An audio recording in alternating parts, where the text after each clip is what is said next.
Mis queridos compañeros, buenos días. Señores invitados, bienvenidos. Muchas gracias por la atención. Señores oyentes, a todos, montón de gracias.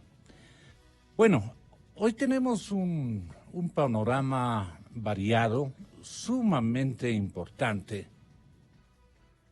inentendible para algunos sectores poblacionales, pero de enorme significación para la economía ecuatoriana. Antes, nosotros queremos realizar una previsión de un panel que lo estaremos impulsando en los próximos días, en los niveles que ellos ameritan. Estamos hablando del Ecuador, autopista de la cocaína.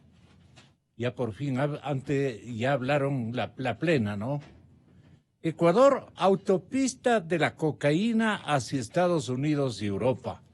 ¿Por qué nos hemos mantenido con esta temática reservada? Muy peligroso, tremendamente peligroso, dirán algunos.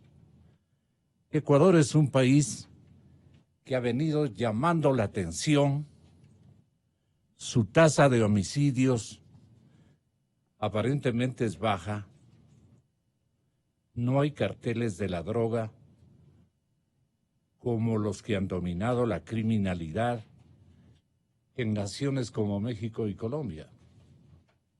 Sin embargo, Ecuador es una autopista, y lo ponen mucho más claro. Lo ponen los caballeros de este análisis, escrito por James Bargen, le ponen de la siguiente manera. Ecuador es una de las superautopistas de la cocaína del mundo. Es tal como le gusta al narcotráfico internacional. Poco ruido y bajo perfil. Poco ruido y bajo perfil. Ahí están algunitos regresándose a ver. Hay en todos los estamentos sociales, incluso de carácter burocrático, privado, burocrático, público. La permisividad, pues.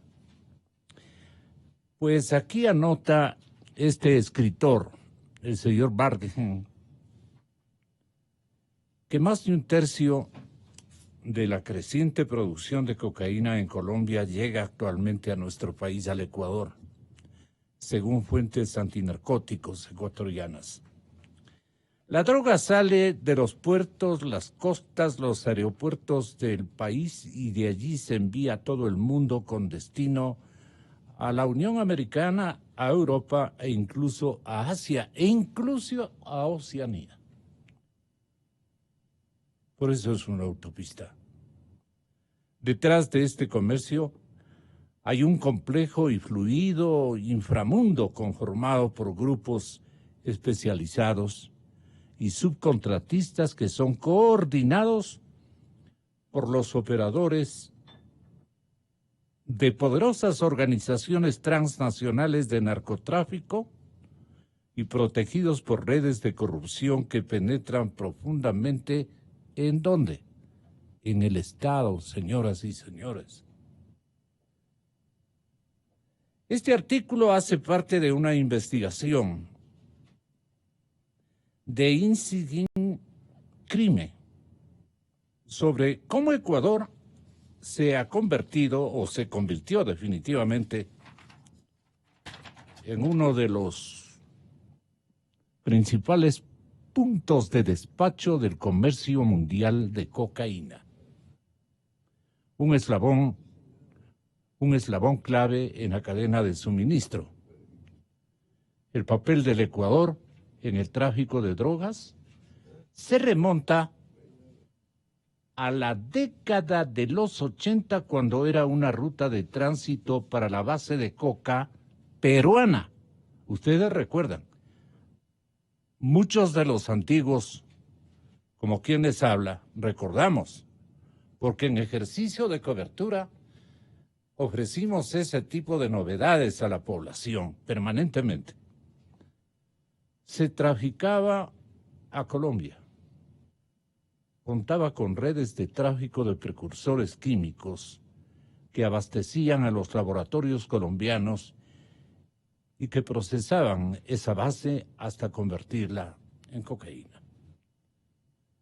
Sin embargo, no fue hasta principios del nuevo siglo cuando el tranquilo vecino Colombia, cuando el tranquilo Ecuador, vecino de Colombia, surgió como un importante eslabón en la cadena transnacional de suministros de cocaína. Y aquí tenemos un dato gigantesco.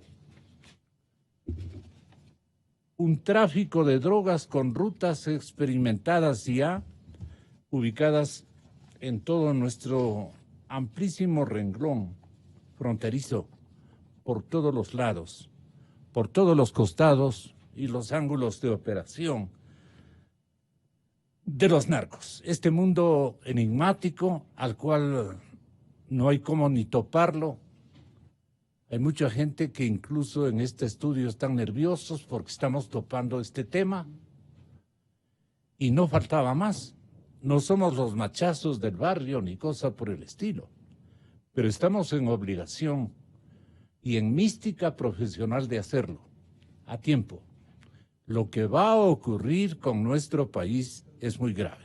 Pero en fin, ya tendremos oportunidad con un panel especial de relatar a ustedes las características de este fenómeno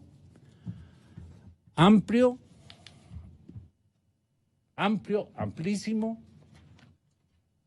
que no permite un silenciamiento global como el que ha aparecido en nuestro país.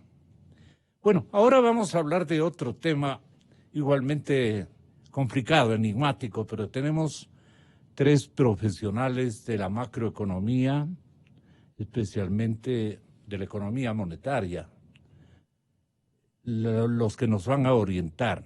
Y tiene que ver con el proyecto de reforma al Código Monetario que busca la independencia especialmente del Banco Central del Ecuador y del Banco Central de nuestro país. La Comisión de Régimen Económico y Tributario de la Asamblea Nacional ha recibido a Marcos López. Estuvo aquí hace unas 48 horas. Él es el delegado del presidente ante la Junta Monetaria. Y también ha recibido la Comisión de Régimen Económico y Tributario a Verónica Artola, guapa gerente general del Banco Central del Ecuador. Pero en la praxis de su profesión, esa guapesa no es que se dilata, ni se confunde, ni cosa por el estilo. No tenemos ninguna razón para dudar de aquello. Pero sí tenemos enigmas gigantes respecto al manejo de este tema. He permitido invitar a un experto en la materia, un maestro como Rodrigo Espinosa Bermeo, exgerente del Banco Central, de los gerentes. He invitado también a don Javier Pérez, máster en administración. Son economistas. Él es intendente nacional de supervisión del sector financiero privado de la Superintendencia de Bancos. Hemos invitado al economista David Castellanos, intendente nacional de riesgos.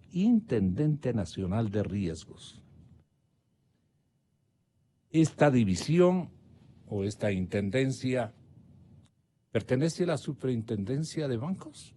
Entiendo que sí. Desde luego, dice el economista Castellanos. ¿Por qué vamos a tratar el tema del Código Monetario que necesita ser analizado y debatido? ¿Para qué fines? Le pregunto a Javier Pérez, si es tan amable. ¿Para qué fines necesita ser este código absolutamente analizado, aprendido de memoria, si cabe el término, polemizado, en fin, analizado? El análisis va a ser muy importante. Bueno, Javier, bienvenido, buenos días. Buenos días, doctor. Muchas gracias, Rodrigo, por estar aquí. Muchas gracias, señor economista.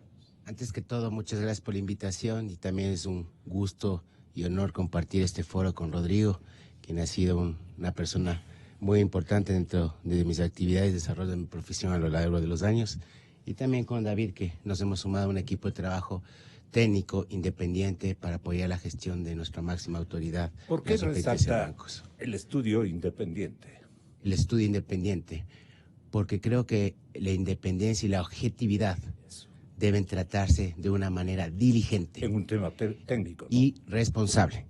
Y responsable. Y en un tema técnico más que todo, como usted lo resalta. Creo que viniendo para acá recordaba mucho sus años en que usted demandaba la institucionalidad del país, el respeto a las instituciones y fortalecimiento de las instituciones para que una democracia funcione en pleno. Eso nos enseñaban maestros como Rodrigo Espinosa. Correcto, y esa enseñanza la tenemos muy claramente definida y eso es lo que queremos tratar acá.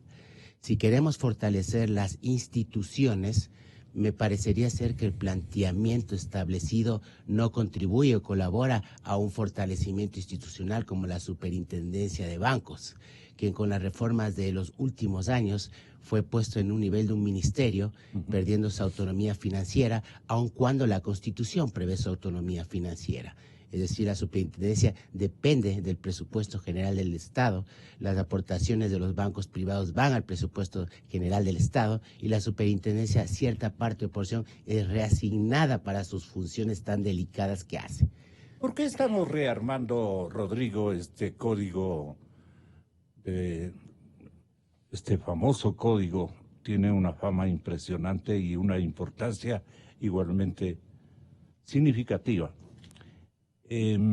Todo el sector financiero está pelando el ojo a esta temática y buscando que hayan luces, menos confusiones, sino una transparencia y una incidencia de la técnica macroeconómica monetaria muy importante, una disciplina incluso de los estados, en nuestro caso del Estado ecuatoriano. Pero ¿por qué estamos empeñados en esta coyuntura? Mire, Gonzalo, yo creo que hay que tomar en cuenta un poquito de la historia. ¿Quién ha elaborado las leyes monetarias en el Ecuador, los códigos monetarios como el que estamos hablando? El primer código monetario fue elaborado en el Ecuador por la misión Kemmerer, un grupo de expertos internacionales que tuvieron un papel importantísimo en la creación de bancos centrales a nivel latinoamericano. Era un grupo de profesores que elaboraron un código monetario para el Ecuador. Y ese código permaneció por muchos años hasta que una segunda reforma importante se produce en el año 1947, cuando el profesor Robert Striffing, un experto monetarista a nivel mundial, que participó en la creación del Fondo Monetario Internacional y en la elaboración de la operación del Fondo Monetario, de los análisis monetarios, financieros. ¿Cuántos años tiene el fondo, Rodrigo? El fondo tiene desde la Segunda Guerra Mundial, más o menos desde el año 1944. ¿Por qué sintieron la necesidad de organizar todo un fondo monetario a nivel mundial? Porque era importante que exista una organización de Naciones Unidas que vele por los sistemas financieros mundiales, que vele, por ejemplo, por la situación de balanza de pagos de los países, que los desequilibrios puedan resolverse a través de instituciones como el Fondo Monetario Internacional, que acudan los países cuando tengan problemas de balanza de pagos al Fondo Monetario Internacional para resolverlos técnicamente. Entonces, el Fondo Monetario adicionalmente hace un seguimiento de las variables monetarias de todo el mundo, de todos los países. Y ese seguimiento le permite comparar un país con otro. Entonces yo le decía que Robert Striffing, que fue profesor de la Universidad de Yale, fue el que hizo el Código Monetario en el Ecuador, la famosa Ley de Régimen Monetario del año 1947, que permaneció vigente hasta, yo diría, hasta la dolarización. Con la dolarización se modifica la ley en la parte monetaria. La política monetaria cambia de sentido, ¿no? Ya no tenemos una política cambiaria que definir dentro de la política monetaria, sino que tenemos moneda que no es nuestra. Entonces se elabora y entre las cuestiones que se diseñan ahí se ponen algunas metas y se señala más o menos qué es lo que debe hacer el Banco Central.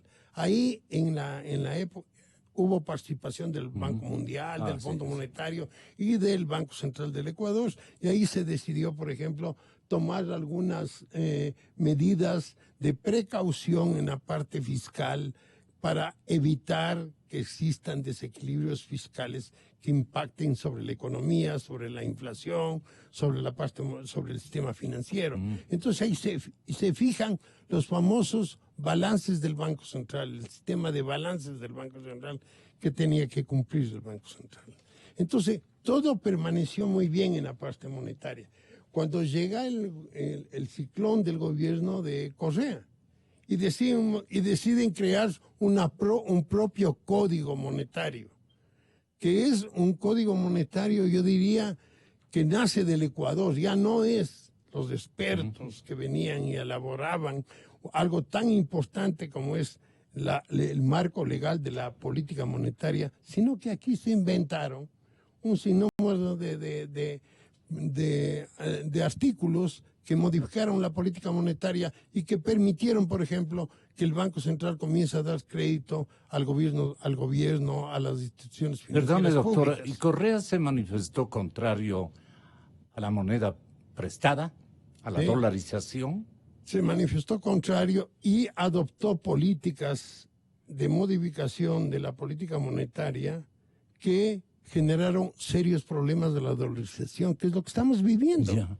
Y no solamente a la dolarización, serios problemas de desequilibrios fiscales, de desequilibrios monetarios, de desequilibrios de balance. ¿A nombre de pagos. qué estabilizaciones o correcciones, si es tan amable? Bueno, lo grave que determinó ese código fue que le permitió al Banco Central conceder crédito tanto al gobierno central como a los bancos, al sistema financiero público. Entonces, se creó más de 7,000 millones el banco usó para ese tipo de créditos que generaron los problemas de desequilibrio que estamos hablando. Actualmente, ¿qué es lo que pasa? Se está presentando un proyecto de ley para modificar el Código Monetario. Un proyecto de ley autóctono, doméstico. No es, como yo le decía, preparado por Robert Schiffy, por los Kemmerers, sino por gente que hasta desconoce de política monetaria.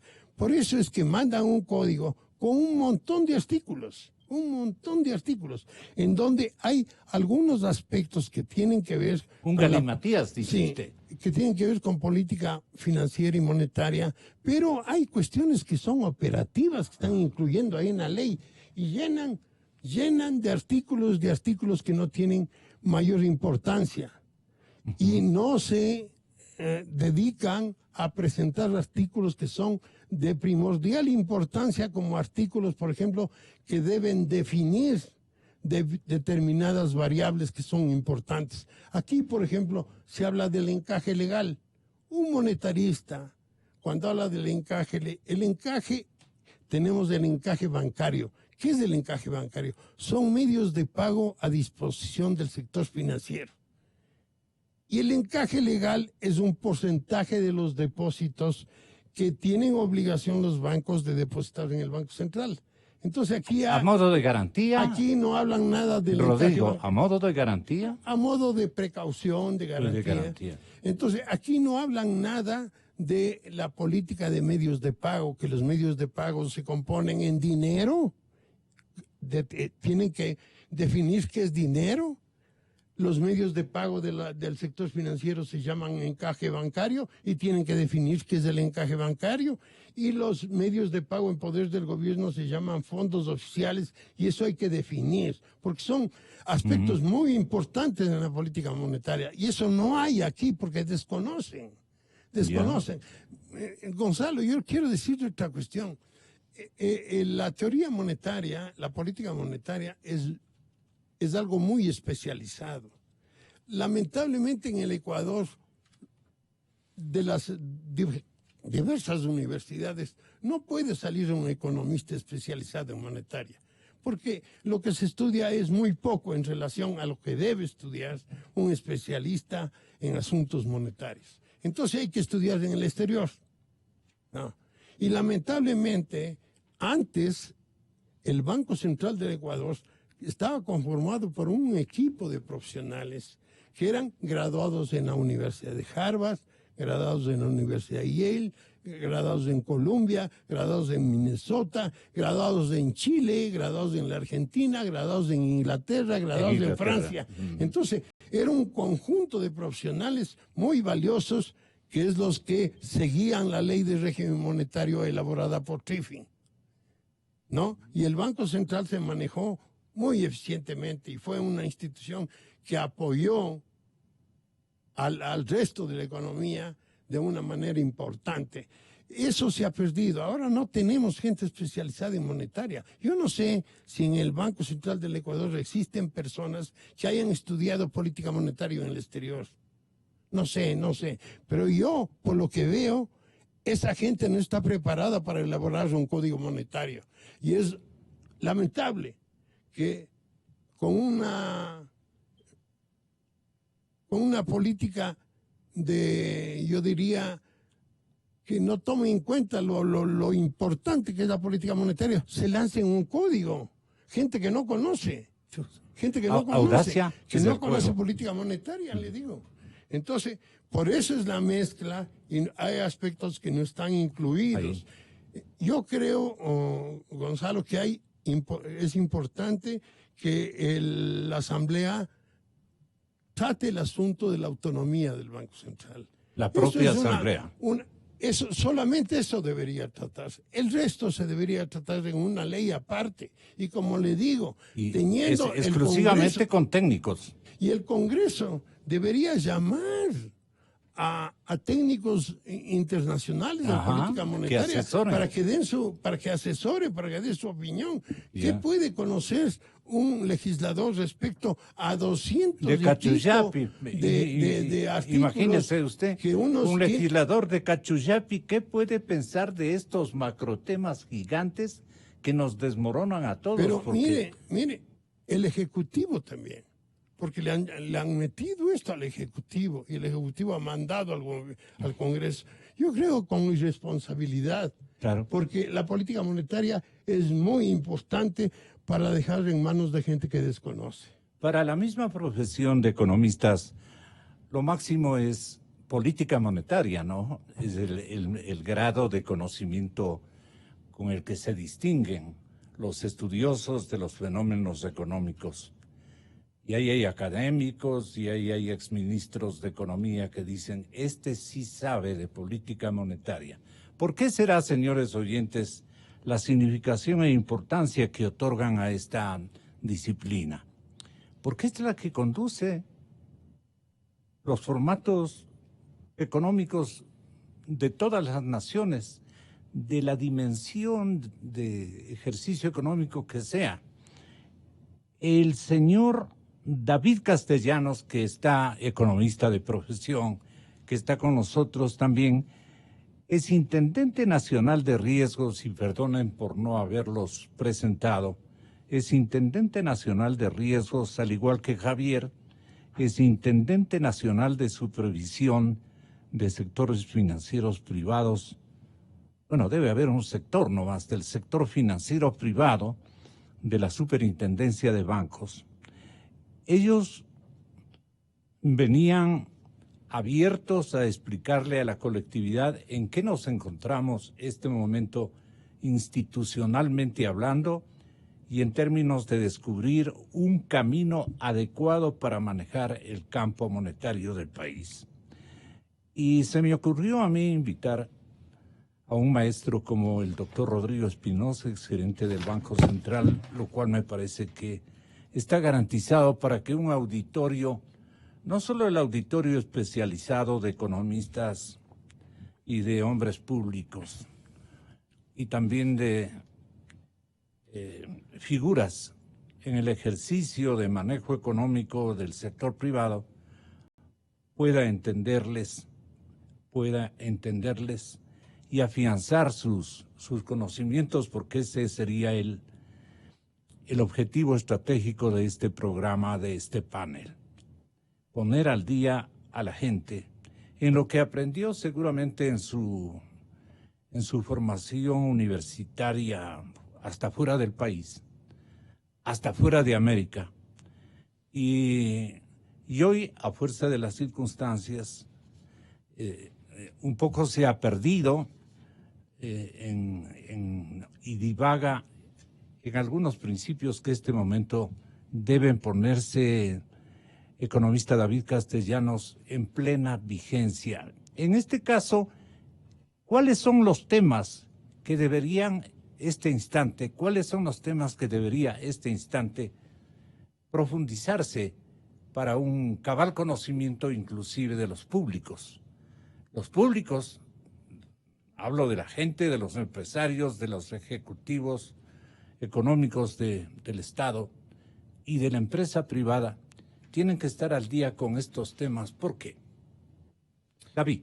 Buenos días, Gonzalo, y el distinguido panel. Es un honor poder compartir y comentar un poco de criterios que creo que son fundamentales. Respecto a la pregunta, creo que es indispensable entender funciones, en este caso de supervisión, que deberían ser entendidas tanto por el sector público como el sector privado, en cuanto a qué es lo que le corresponde a una superintendencia de bancos controlar y ejercer como tal, ¿no? Dentro de las funciones de supervisión apegadas a las mejores prácticas de Basilea, tenemos que las mejores prácticas establecen mantener una supervisión preventiva, correctiva e intensiva, que justamente busca mantener y precautelar la sanidad y estabilidad del sistema financiero como tal. Lamentablemente, estos principios dentro del proyecto han sido eliminados a través del artículo 281, 282 y 283, dejando de lado temas fundamentales como son la independencia, universalidad, continuidad, integridad, previsión y suficiencia, que definitivamente nos alejan de estándares internacionales como Basilea III. Por solo darle igual un dato, el Ecuador a nivel de Latinoamérica es posiblemente uno de los países que más alejado está de los principios máximos de supervisión bancaria, algo que obviamente deberíamos nosotros llamar la atención, considerando obviamente que buscamos el desarrollo del mercado financiero, y esto lo podemos corroborar a través de encuestas como la de Global Findex, que nos muestra que al 2017, dentro de una muestra de 134, 135 países, el Ecuador dentro del desarrollo de un mercado financiero se encuentra en el puesto 113. Estamos inclusive a nivel de desarrollo de Basilea por debajo de Bolivia, por debajo de países en los cuales consideraríamos que podemos tener un desarrollo. ¿Por qué nos debe avergonzar este sitial?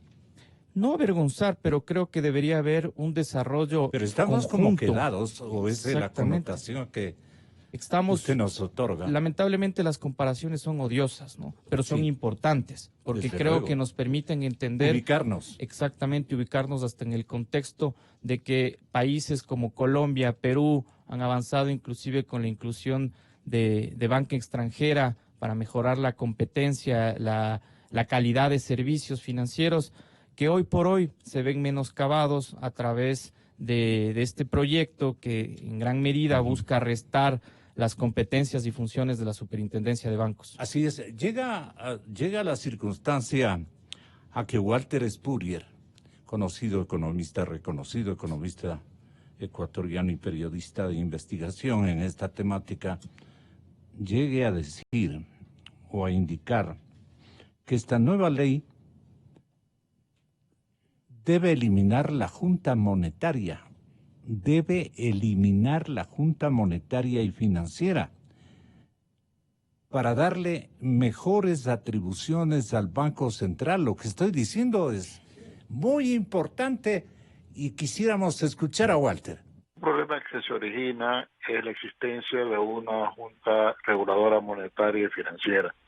No debería haber una junta para las dos cosas, porque lo monetario y lo financiero son dos aspectos distintos, dos políticas distintas. Como que chocan.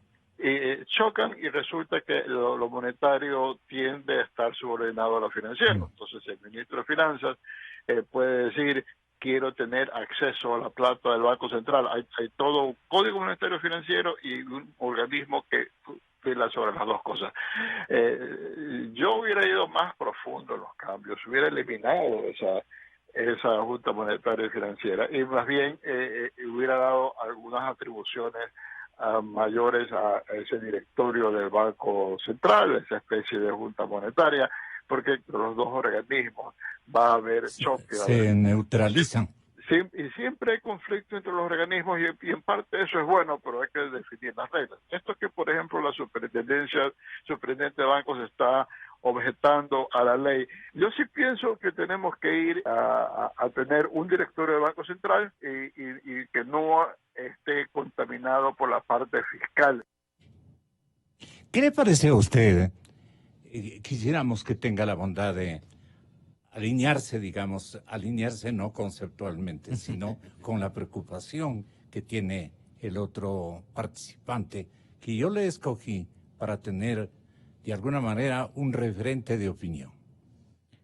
Creo que lo que menciona el economista Spurrier va en una línea de manejar pesos y contrapesos y sobre todo de, como Javier lo había mencionado en su momento y también el doctor, tener objetividad e independencia en las decisiones. Y cuando vemos que se establece una junta de política en la cual el gobierno es quien dicta la política, la regula y también dentro del proyecto busca controlarla, eliminamos todos estos principios básicos, ¿no?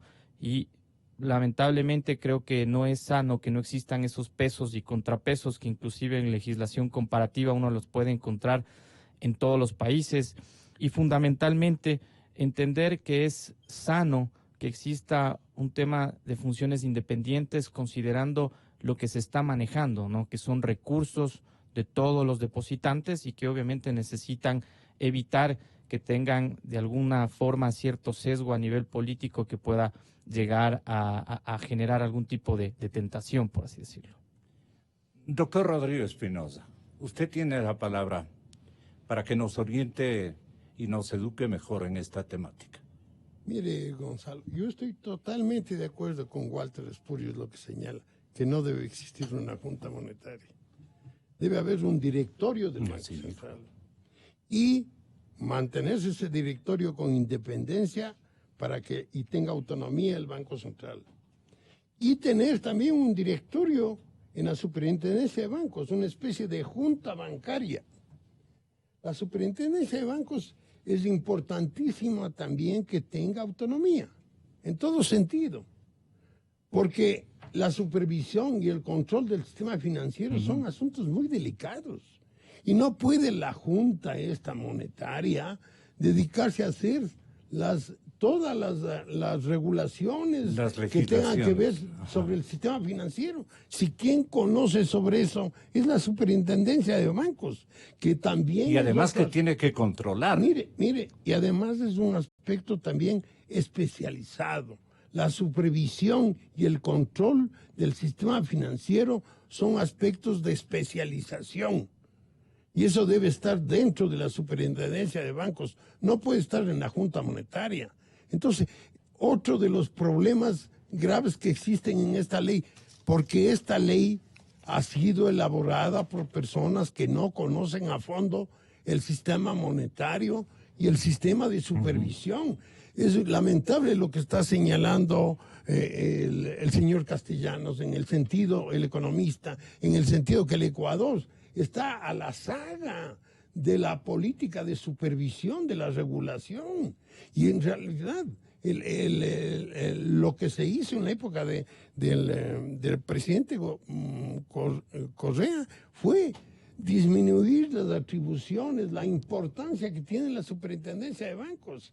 En este momento, Gonzalo, se está discutiendo recién en el Banco Mundial, en el Fondo Monetario, se está discutiendo los aspectos vinculados a la política monetaria y a la política fiscal.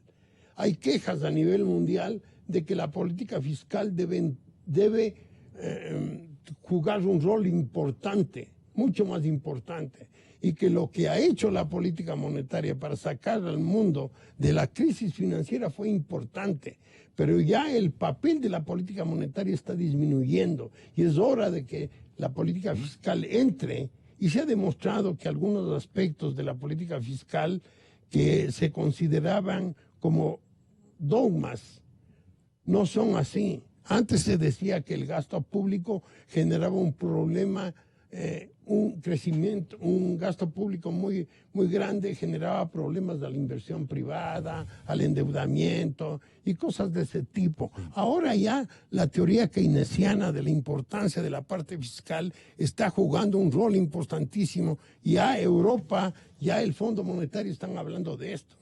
Lamentablemente aquí, por ejemplo, se vuelve a una cuestión que es gravísima, Gonzalo, que se le permite al Banco Central, a más de lo que le digo, que la supervisión está sin autonomía, no tiene suficientes recursos. ¿Cómo es posible que las cuotas que se le dé a la superintendencia de bancos use el gobierno para otros fines y no se le dé a la superintendencia de bancos para que pueda mejorar la supervisión, para que pueda mejorar la normativa, para que tenga gente experta, ¿no? Porque es un papel muy importante controlar a la banca, controlar al sistema financiero, es algo muy importante. No la se independencia puede, también es respetable. debe haber, la superintendencia también fue creada por la Comisión Kemmerer, que creó el Banco Central, creó la superintendencia de bancos, y también la legislación de la superintendencia de bancos le daba autonomía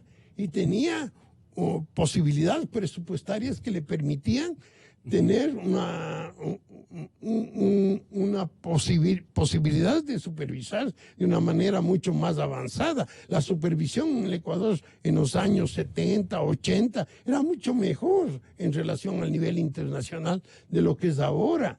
Ahora cada vez aparecen nuevos productos financieros en el mercado y necesariamente estas instituciones tienen que controlar esos productos, tienen que estar al tanto de lo que sucede en el mercado y para poder regular, para poder controlar.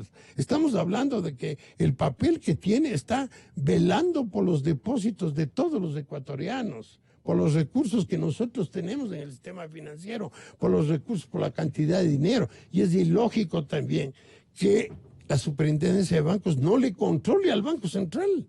Tiene que auditarse al Banco Central como siempre ha sido. No puede ser que el Banco Central nombre un auditor externo. No, es papel de la supervisión. El chequear al Banco Central. Lamentablemente, porque la superintendencia no le controló al Banco Central, tuvimos estas políticas de que el Banco Central del Ecuador casi se quedó sin capital, porque se adoptaban medidas de política que afectaron duramente al capital del Banco Central, como la eliminación del bono ese que tenía el Banco Central, del crédito al gobierno por más de 1.000 millones, de un taponazo se voló, y el banco el gobierno se tomó las utilidades hasta la revaluación del oro.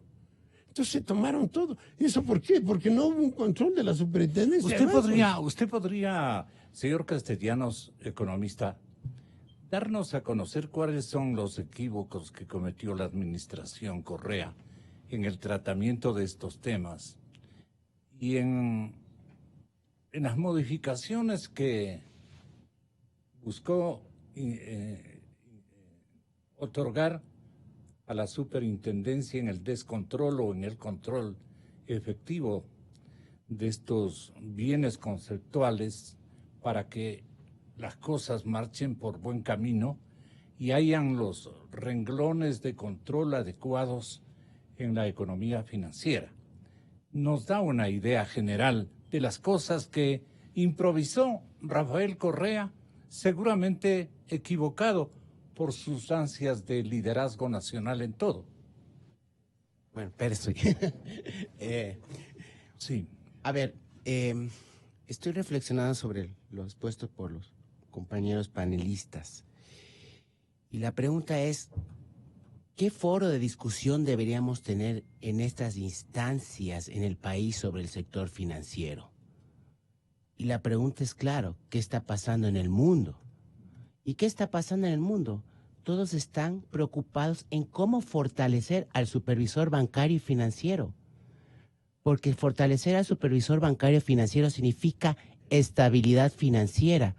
Y estabilidad financiera significa que el sector bancario pueda ser competitivo, innovador y asignar adecuadamente recursos para el financiamiento y la producción de un país.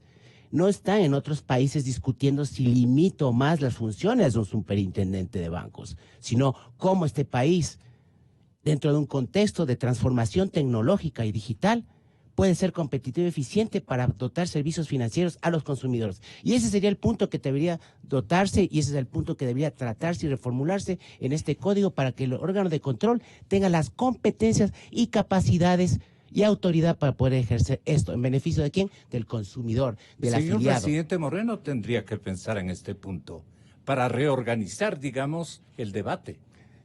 Creo que lo que es abrir un diálogo. Claro. Lamentablemente el diálogo tiene un fin que es el 13 de noviembre, porque si es que es el 13 de noviembre esto no tiene ninguna Pero al consideración. presidente le están engañando de alguna manera, tratando de llevarle a un camino equivocado, El ámbito político. despojando a la superintendencia de unos poderes especiales singulares más que poderes, regulaciones que le otorguen autoridad de control, que es lo que está haciendo falta en este esqueleto institucional. Entiendo que debería ser informado en esa situación, que Sí. entendería yo que la parte política. ¿Quién le está debe hacer engañando al esfuerzo. presidente? Perdone. Yo más que eso no podría afirmar o negar el tema porque no soy el área política, sino en el área técnica. Lo que creo que sí hay que mantener informado al señor presidente sobre las situaciones o las consecuencias de implementar una ley o aprobar una ley que lo que hace es limitar las capacidades del supervisor para tomar decisiones oportunas, porque la supervisión se basa en la oportunidad, ser ex ante, prospectar el perfil de riesgo de una entidad con tiempo para tomar medidas correctivas, como bien decía David, tener las medidas que están siendo restadas en la ley, de aplicar la gradualidad de supervisiones de acuerdo al nivel de riesgo. Como tuvimos una reunión con técnica en estos últimos días y nos decían la superintendencia de banco, ¿cuál es el principal modelo que tenemos nosotros para supervisar? Y dijimos, la supervisión experta, la experiencia de supervisión bancario es el mejor modelo, la mejor escuela. En otros países estamos hablando de escuelas de supervisor bancarios para justamente afronten las realidades del mercado. Le voy a poner un ejemplo, regulación de lo que viene a ser la parte de innovación tecnológica. Estamos hablando de sandbox, que son nuevos cubos de innovación para regular la innovación. ¿Por qué no estamos hablando de cosas de esas? Esas son las cosas que tenemos que debatir. Apoya al supervisor a ir a la vanguardia del mercado, porque el mercado es quien define hacia dónde va, no la regulación. Una junta sí puede sobreregular y podría ser mucho menos efectivo que anteriormente, sobreregular todo. Sobre regular inclusive las actividades de la superintendencia como tal. ¿Estamos como con regulaciones domésticas, David? Sí, a ver, básicamente como... ¿Nos falta academia? ¿Qué nos falta? Nos falta obviamente mejorar la calidad de supervisión, como lo ha mencionado igual el doctor en su momento, en la necesidad de incrementar esas capacidades de un juicio experto que se lo tiene. Hoy por hoy, y dando un ejemplo claro en las universidades, no existen carreras especializadas para ser un supervisor bancario, no las hay, ¿no? Considerando que es un sector tan delicado y como un inicio usted mencionó que dentro de la economía quizás uno de los puntos más importantes a manejar es entender la política monetaria, pues lo es así también entender el tema bancario y aprender a ser supervisor, pero eso cómo se aprende en el día a día, en el juicio experto, con la experiencia. Temas como por ejemplo lo maneja la Superintendencia de Perú, en la cual se permite becar a chicos de las mejores universidades para que hagan prácticas y después de eso se les permite hacer un plan de carrera. Perdona, y una junta de expertos también, en apoyo, digamos. Totalmente, porque como lo mencionó Javier... Ahí debería estar Rodrigo Espinosa y otras tantas figuras como el que nos visitará a continuación, Sí. don Eduardo Valencia. Totalmente, que es gente Estudiosos que han manejado temas fundamentales Exactamente. a nivel del país, que han creado inclusive Han escuelas, creado. han institucionalizado caracteres ¿Qué le recomendamos fundamentales. entonces a la final, si es tan amable, Javier? Bueno, lo que podemos recomendar es que Ustedes dicen, debatamos más esta cosa. Primero Esta cosa que- es muy importante. yo creo que no es un juego. Yo creo que el principio elemental, primero que divergir o debatir es un tema sano para todos. Creo que este debía ser el foro de discusión antes de mandar una ley. Creo que este debía ser el modo democrático de poder abordar temas de realidad nacional y de impacto social, porque esto tiene consecuencias en ¿A donde... quién le falló la iniciativa? Bueno, por parte de la superintendencia hubo toda la apertura. La superintendencia presentó en agosto una propuesta de reforma. Proponiendo debate. Por supuesto, yendo a las autoridades económicas y se presentó una propuesta, creo que David, 6 de agosto fue... Sí, el 6 y de se agosto. hizo inclusive una ¿Convocatoria? participación de algunos expertos, Propuestas. ¿no es cierto?, Ujú. sobre una propuesta de reforma en firme, preocupada y enfocada en fortalecer la supervisión bancaria, en que la regulación sea moderna. Una cosa es quiero regular, otra cosa que sea moderna, que cree los incentivos apropiados para que el mercado provea mejores servicios a los clientes y resguarde los derechos. Ese era el planteamiento de la superintendencia de bancos, protección, mejorar la capacidad, tener mayores herramientas, tener, por ejemplo, el tema de grupos financieros, que no hay una discreción adecuada dentro de la ley, en el cual no establece quién es el responsable de un grupo financiero. Eso es muy complicado. ¿Quién es el responsable de las operaciones que realizan entidades de un grupo financiero? No están claramente definidas. Y además que la Junta de ¿Y quién Regulación... debería hacerlo? El accionista y el dueño, pero no lo dice el articulado No lo de una puntualiza. manera. Puntualiza. Entonces, si mañana tenemos un problema, porque también tenemos que entender... No hay con quién pegarse. Así es. Tenemos que entender que el mundo ha cambiado y que ya no es un banco, sino es un grupo financiero. Correcto. Es un proveedor integral de servicios financieros.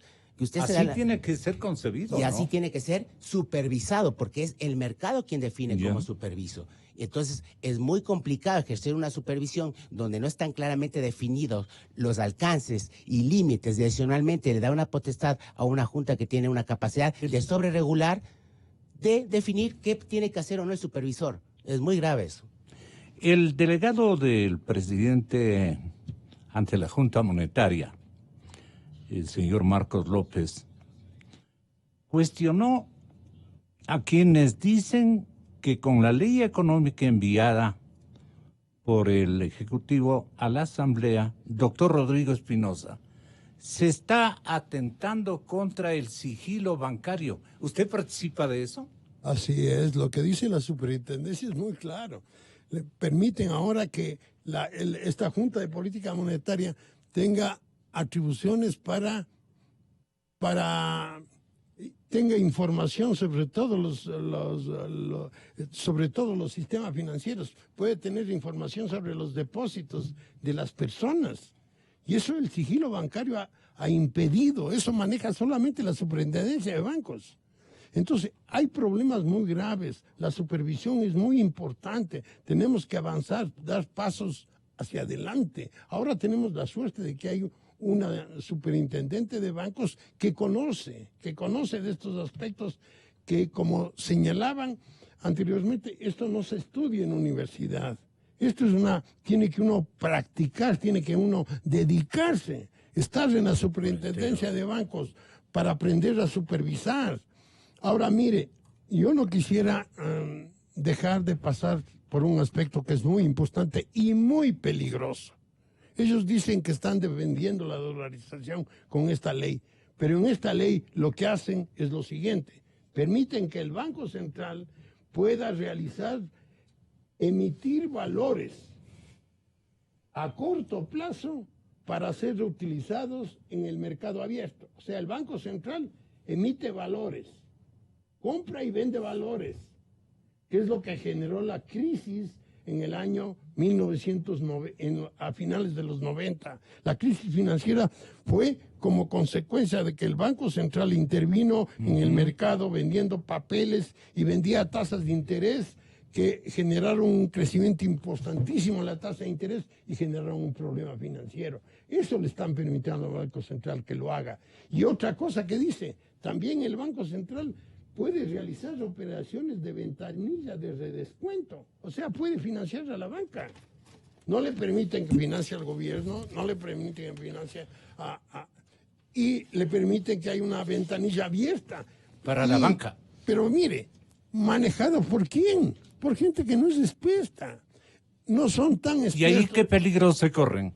Peligro de que genere una expansión económica terrible. Desmesurada. Y hasta compita con el sistema financiero, con sus títulos. Los títulos del Banco Central, ¿qué van a hacer? ¿Van a captar recursos? Afectan a la captación de recursos del sector financiero. ¿Van a prestar plata? Afectan también a la política crediticia. Entonces, hay una intervención del Banco Central en una economía que no tiene un mercado financiero desarrollado. Entonces hay que cuidar. Y eso de las políticas de redescuento, volvemos a lo que antes teníamos cuando teníamos el sucre. Ahí sí podíamos tener políticas de redescuento. Pero ahora estamos dolarizados. No se puede hacer políticas de redescuento con dólares. Se dice hay que vigilar los balances para que la reserva monetaria aumente y la reserva monetaria permita enfrentar cualquier problema de la economía. Pero sin embargo le permiten al Banco Central que a través de una ventanilla de descuentos y la posibilidad de vender papeles en el mercado pueda usar recursos inorgánicos. O sea, no podemos crear dinero. Aquí está creando dinero haciendo este tipo de políticas. Lo más peligroso, entonces, ¿no? Eso es una demostración nuevamente, Gonzalo, de que no ha sido elaborada por gente experta.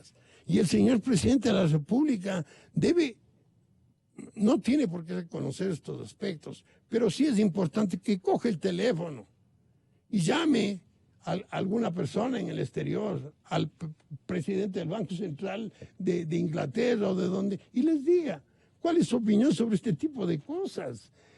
No estamos jugando, esto no es un juguete. Y un juguete que lo manejan con una ignorancia increíble, oiga. Porque y audacia de alguna manera.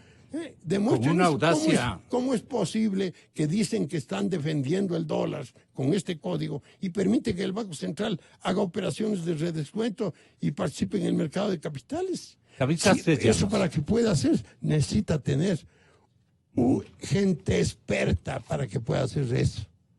Ahora no hay gente experta y la dolarización impide. Por eso es que antes estaba prohibido cuando se instaló la dolarización en el país, se prohibió este tipo de actividades.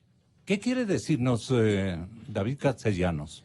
Sí, un poco para afianzar lo que hemos venido y la máxima autoridad ha venido destacando en varios medios, es un debate técnico, ¿no? Netamente técnico y de entender justamente la necesidad de rescatar estos principios básicos que se los han mencionado. No es un debate entre jerarquías, dejemos en... No, para nada. No es yo mando más, o yo me llevo mejor, o yo convencí al presidente, o conmigo se lleva Marcos López mejor que contigo.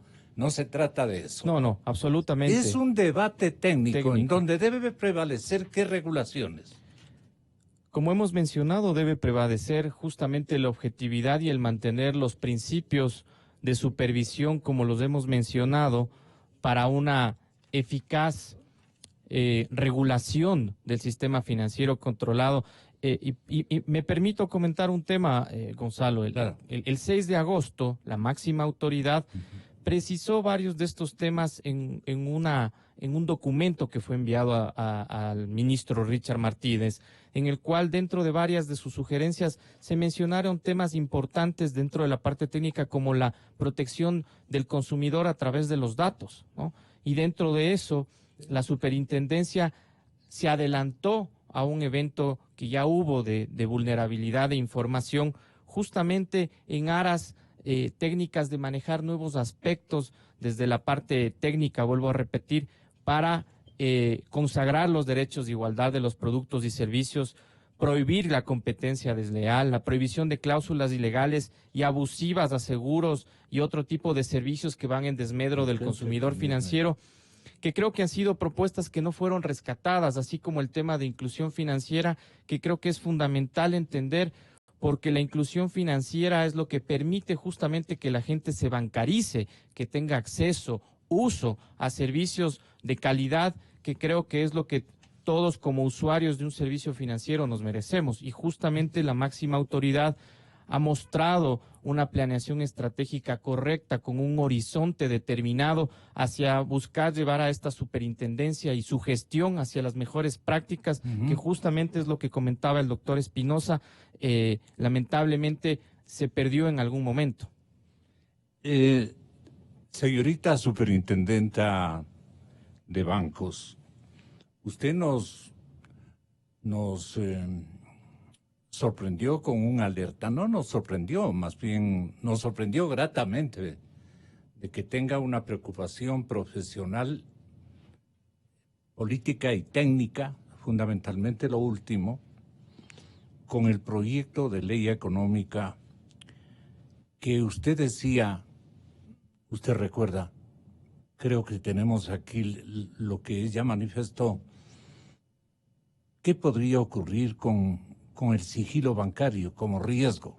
Cuando yo me refiero a que se pone en riesgo el sigilo bancario o la reserva de la información, es porque en este proyecto de ley se cambia el marco de la estructura, digamos, del diseño institucional que tiene actualmente la Corporación de Seguro de Depósitos, es decir, el COSEDE. Y entonces, este COSEDE ya no va a tener, como ahora tiene, un directorio, sino que directamente va a depender de la Junta. Y a su vez la Junta va a nombrar al gerente general. Pero, a más de esto, introduce una reforma en donde dice que no va a tener restricción respecto de la información del sector financiero. Entonces, cuando se refiere a esto, se refiere a que va a manejar información también personal de los depositantes. Entonces, esta información hoy en día solamente la tiene por reserva, por ley, la Superintendencia de Bancos, porque la Superintendencia de Bancos tiene, además, constitucionalmente, la obligación de precautelar por los depósitos del público y por la estabilidad del sistema financiero. Entonces, si el COSEDE, bajo la nueva estructura, bajo el nuevo diseño que están haciendo, va a tener acceso irrestricto a esta información, quiere decir entonces que esta información ya no va a estar solamente resguardada por la Super, sino que va a ser de conocimiento. Se dispersa. Está a disposición de otra institución, de la cual solamente va a quedar un gerente que va a ser nombrado por la Junta. Y Marcos López, ¿qué le dice usted al señor presidente de la República en estas materias? Decir que el sigilo bancario está en peligro. Así es. Porque la COSEDE, a quien llamó una herramienta, dijo. Sí, ¿qué es la COSEDE? Era una herramienta que es la Corporación de Seguros de Depósitos. Es decir, la que nos va a responder si es que mañana una institución entra en liquidación, es la que nos va a responder por los depósitos. Eso dijo que era una herramienta, cuando la COSEDE no es una herramienta. La COSEDE es una institución autónoma que sigue principios internacionales. Sí. Y en el momento en que ¿pero entra... ¿es superior a la superintendencia? No, porque está regulado evidentemente por la superintendencia. Ahora, en el momento en que usted traslada la reserva a cualquier persona del sector público, esa persona está sujeta exactamente a los mismos cuidados que debe tener sobre esa reserva y está sujeta exactamente a los mismos castigos. Ahora, ella mencionó, es una herramienta cuando entra en liquidación. Cuando entra en liquidación, ¿sabe lo primero que rompe? El sigilo. David Castellanos, ahí viene la pregunta. ¿En qué no estamos de acuerdo? ¿En qué no estamos de acuerdo? Y la misma pregunta, como para terminar el debate, la puntualizamos a Javier Pérez. Bueno, dentro de lo que ya ha mencionado la señora superintendenta, está lo que se establece a través del artículo 275 del proyecto, que textualmente menciona, ¿no?, que se propone que la COSEDE pueda acceder directamente a información. Con ello se inobserva las disposiciones de sigilio y reserva bancaria, temas que, como la máxima autoridad lo ha mencionado, son temas irrestrictos de manejo, de responsabilidad, que la Superintendencia de Bancos la ha sabido manejar, y obviamente es un tema que nos ha preocupado desde la parte técnica por, obviamente, generar estas capacidades a un organismo que no las ha tenido. ¿Usted cuál es la opinión que tiene? Bueno, ahí el tema creo que también nace en la eliminación del directorio de la COSEDE, quien es el que administra, digamos, los fondos de liquidez y fondo de garantía de depósito. ¿Por qué es un tema? Hay que resaltarlo. Porque se elimina la incorporación del sector privado en el manejo de estos fondos y recursos que protegen, como bien dicen, los ahorros de los ecuatorianos en el evento, Dios no quiera, de un problema en una entidad bancaria. Esos fondos son privados y se desplaza el sector privado a tener voz sobre cómo tiene que manejarse eso en función del objetivo de esos fondos. Y eso, discrecionalidad, se centra en este planteamiento de reforma de la Junta de Regulación. ¿En qué estamos equivocados, doctor Espinosa? En muchísimas cosas. Hoy día hemos escuchado que son cientos de artículos sobre aspectos tan importantes como la política monetaria y la política financiera. Lo que tiene que ver con la supervisión. Están disminuyendo las atribuciones que requiere la supervisión bancaria. En este momento necesita independencia la supervisión bancaria y no, necesita ampliar sus conocimientos respecto a cómo se debe supervisar en el siglo XXI, porque el Ecuador está muy atrasado. ¿No está sobremodulado en actores del debate? Mire, yo creo que yo tengo una gran preocupación porque en este mes se vence el plazo al Congreso. Se cumple. Yo no sé si en el Congreso han tenido posibilidad de leer todos los artículos. Todos los artículos. Les da pereza. Lamentablemente, No entienden. Si tendrán los legisladores asesores en la parte monetaria, en la parte financiera, en la parte de supervisión. Algo se ha escuchado positivo de lo que ha hablado la superintendenta de bancos, pero en la parte monetaria yo no he escuchado opiniones como que la tasa de interés en dolarización pasa a ser un instrumento de política monetaria muy importante, y eso está fuera del Banco Central. La tasa de interés, ¿quién fija las tasas de interés? La Junta. Y la Junta va a fijar hasta los costos de los servicios financieros. Entonces, son cosas ilógicas. La tasa de interés en este momento, estamos atravesando un problema de crecimiento muy bajo. Es una política que tiene que tomar en cuenta qué posibilidades a través de la tasa de interés podemos tener para incrementar el crecimiento económico. ¿Qué recomienda economista Javier Pérez? Bueno, creo que me voy a enfocar más, capaz dejé la idea. Recordemos que hay una red de seguridad financiera y esta red de seguridad financiera pretende actuar oportunamente dentro del sector, y el Fondo de Garantía de Depósitos es un mecanismo para tener lo que dicen en inglés safety net. En ese sentido hay que resaltar que es un mecanismo de solución. Vamos a ponerlo así para no entrar en debates. Sin embargo, yo lo que creo, sí, efectivamente, creo que el tema tiene que tratarse de una manera separada. Creo que son dos objetivos. Todos creo que estamos buscando el mismo fin, pero creo que los temas tienen sus prioridades y su espacio, y creo que es un tema que esperemos que se reflexione para este el tratamiento momento, de la ley. Como que estamos discutiendo un galimatías, no tenemos claridad para exhibir los elementos de discordia y poner orden digamos, hasta en la discusión, ¿no? Porque en una discusión, cuando se pone orden, las cosas afloran de otra manera. Pero no sé qué opina Gonzalo, yo creo Espinosa. que, dada la urgencia que se requiere, yo creo que es lógico que el Congreso apruebe toda la parte, analice toda la parte fiscal, ¿no? Y en lo que tiene que ver con la política monetaria y financiera, Lo que puede hacer, si algo se necesita, es declarar la autonomía del Banco Central. Pero lo que están haciendo, en este momento, el Banco Central no puede conceder crédito ni al gobierno ni a la banca pública. Pero aquí están dando atribuciones para que el Banco Central pueda tener líneas de redescuento y emitir papeles. Eso es muchísimo más grave. Eso deben prohibir. Pero yo lo que le digo es dividir la parte monetaria y financiera para tratar en una ley que no sea, en una ley que se analice, que se tenga opiniones de expertos a nivel internacional. Pero ¿cómo construye una ley mixta? ¿Cómo? ¿Cómo construye una ley para dos ámbitos aparentemente distintos? No, son coherentes.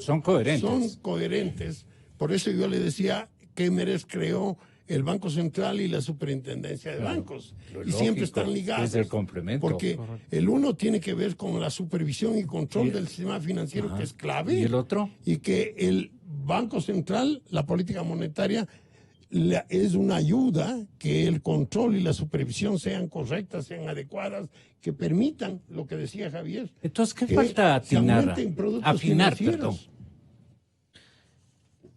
Algo que es importante señalar y que David Castellanos, que es urgente también analizarlo, es básicamente las atribuciones de sanciones y multas que debería tener la Superintendencia de Bancos como organismo de control y de regulación.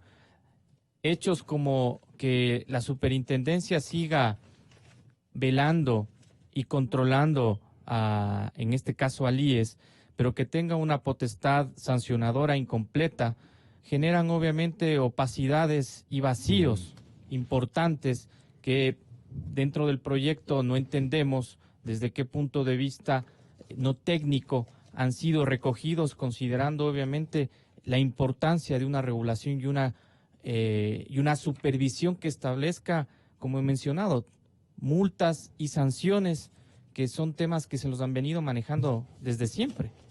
¿Y la transparentación, qué sugiere usted? ¿Cómo debe darse?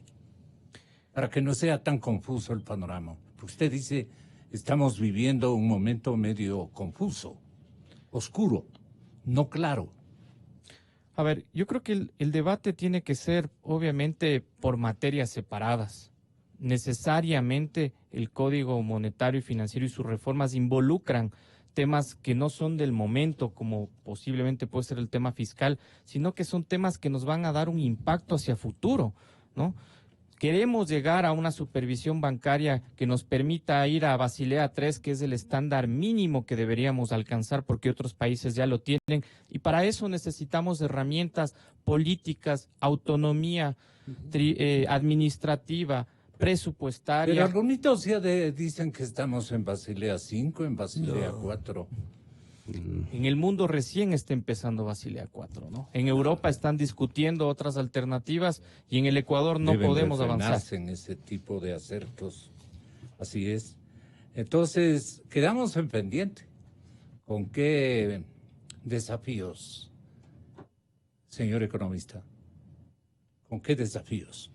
Bueno, yo creo que la máxima autoridad de la superintendencia ha expuesto claramente el desafío que tiene la superintendencia a través de su plan estratégico, y eso es lo que está tratando de prender en sus gestiones. Un plan estratégico que quiere velar por la estabilidad de los sectores público y privado y del sistema de seguridad social. Para eso que necesitamos herramientas, como bien lo dice David, capacidad sancionatoria, capacidad de poder graduar la supervisión, incrementar la eficiencia y efectividad del modelo de supervisión y control preventivo y prospectivo. Creo que es importante el tema de la educación, el tema de las universidades, de la escuela, la promoción de la supervisión bancaria, digámoslo así, como una profesión, porque para aprender supervisión bancaria se necesitan años y años de experiencias, como estas pequeñas canas que empiezan a salir, porque es parte de el labor de un supervisor bancario. El supervisor no nace, se hace y se invierte. Cambian los tiempos, cambian, y el supervisor tiene que evolucionar. ¿Cuál es el principio? Entender el mercado y el negocio para poder determinar si un banco tiene un perfil apropiado de riesgo en seguridad de los depositantes. Por lo menos transparentamos, alcanzamos a transparentar este conflicto que todavía queda irresuelto, pero bien orientado, con opciones de poder reaccionar técnicamente. Y eso ya es bueno. Pero ¿alguna cosa en especial donde usted quiera, doctor Rodrigo Espinosa, recomendar? Yo quisiera pedirle al señor presidente de la República que divida el proyecto que ha enviado. La parte fiscal es muy importante, eso que traten, pero los asuntos monetarios y de supervisión de la política financiera, llamémoslo así, monetaria y financiera. ¿A quién correspondería? Debería quedar para un análisis mucho más profundo, dilatado, en donde haya participación de gente que gente, como le digo yo, lamentablemente no hay expertos monetarios y expertos en supervisión que salgan de las universidades. Entonces se necesita tener una consultoría externa que apoye, que ayude para la elaboración de un excelente código monetario y financiero. Debe haber participación también de organismos como el Fondo Monetario Internacional, por ejemplo, que es un organismo que en lo que tiene relación con la política monetaria es realmente muy importante. Todo el mundo habla de los aspectos monetarios en el Fondo Monetario Internacional. Entonces, se necesita el apoyo de ellos. Entonces, que el señor presidente de la República, en beneficio del país, divida esto. Trate el asunto fiscal y trate el otro de forma separada. Y lo retire de la Asamblea, esta parte del proyecto. Son más de 200 artículos. Y si quiere, porque se necesita presentar al Fondo Monetario la autonomía del Banco Central, con unos 3 artículos que tengan que ver con la autonomía específica del Banco Central, se logre. Y en esa autonomía no debe haber esa posibilidad que el Banco Central pueda tener líneas de redescuento ni tampoco emitir títulos valores. Queda dicho. Señoras y señores, muchas gracias por habernos escuchado. Ahora viene otro experto a los tiempos. El señor economista, con nuestra complacencia, el señor economista don Eduardo Valencia, expresidente del Banco Central del Ecuador. En la cadena Democracia, como decimos, qué bueno, a los tiempos. Calidad, innovación,